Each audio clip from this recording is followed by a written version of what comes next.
안녕하세요, 이작가야입니다. 오늘 파울로 코엘료의 책 아크라 문서 세 번째 시간입니다.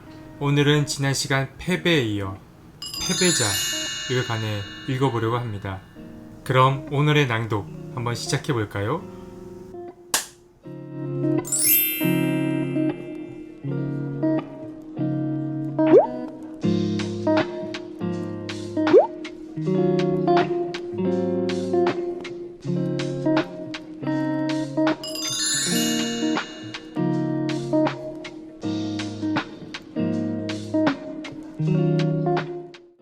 콥트인이 말을 마치자 어느 상인이 청했다.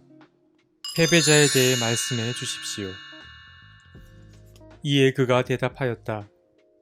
패배자는 패배한 사람이 아니라 실패를 선택한 사람이다. 패배는 특정한 전투나 전쟁에서 지는 것을 의미한다.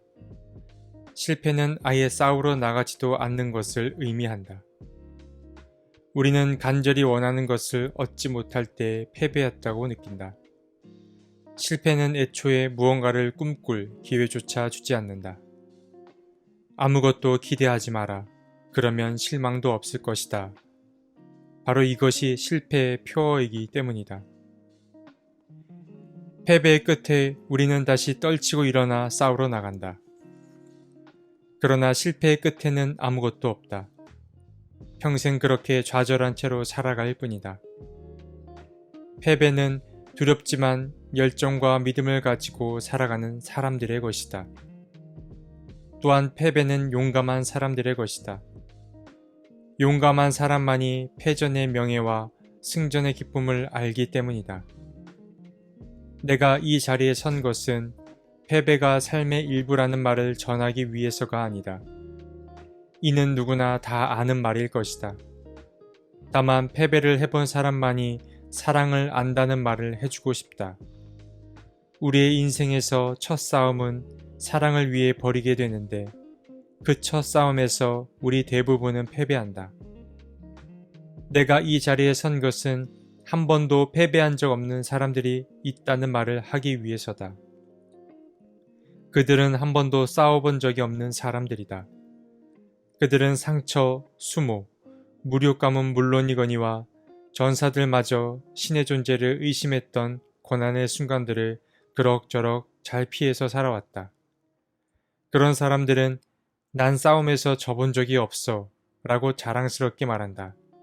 하지만 난 싸움에서 이겨봤어 라고는 말하지 못한다. 그래도 그들은 개의치 않는다. 그들은 안전하다고 믿는 자신만의 우주 속에서 살아가고 있으니까. 그들은 세상의 부당함과 괴로움에 눈 감아버린다. 위험을 무릅쓰고 자신만의 틀을 벗어난 이들이 직면하는 일상의 어려움들도 그들과는 무관하다. 그들은 잘 가 라든지 나 돌아왔어, 나를 잃었다가 되찾은 것처럼 열정적으로 안아줘 같은 말을 들어본 적도 없다. 패배해본 적 없는 사람들은 겉으로는 행복하고 우월하며 진리에 통달하는 듯 보이지만 사실상 그런 진리를 얻기 위해 손가락 하나 까딱한 적도 없다. 그들은 늘 강자 옆에 붙어서 하이에나처럼 사자가 먹고 남긴 찌꺼기들을 주워 먹으며 살아간다. 그들은 자네들에게 이렇게 가르친다. 다툼에 휘말리지 마라. 지기만 할 뿐이다. 늘 스스로를 의심하면 어떤 문제도 생기지 않는다. 누군가 널 공격해도 화내지 말고 되받아쳐서 스스로 품위를 떨어뜨리지 마라. 인생엔 그보다 중요한 일이 많다. 밤의 정막 속에서 그들은 가상의 전투를 벌인다. 실현되지 못한 꿈들, 눈 감아왔던 부당함, 남들에겐 숨겨왔으나 자신에겐 숨길 수 없는 비겁했던 순간들, 그리고 눈을 빛내며 다가왔던 사랑. 신께서 그들을 위해 마련해 두셨으나 용기가 없어 받아들이지 못했던 그 사랑을 위해 그들은 상상 속에서 전투를 벌이는 것이다. 그리고 마음속으로 다짐한다. 내일은 다를 거야. 그러나 내일이 오면 그들을 무기력하게 만드는 질문이 마음에 떠오른다. 해봐야 소용없으면 어쩌지? 그래서 그들은 아무것도 하지 않는다. 싸움에 져본 적 없는 사람은 불행하다. 인생에서 승자가 될 일도 없으니. 자, 여러분. 지는 게 두려우십니까? 저도 마찬가지입니다. 지는 게 두려워 전장에 나가기보다 몸을 사리는 게 더 좋은 것 같습니다. 하지만 오늘의 이야기는 안전만을 추구하는 우리의 안일한 일상을 깨트리는 이야기를 전합니다.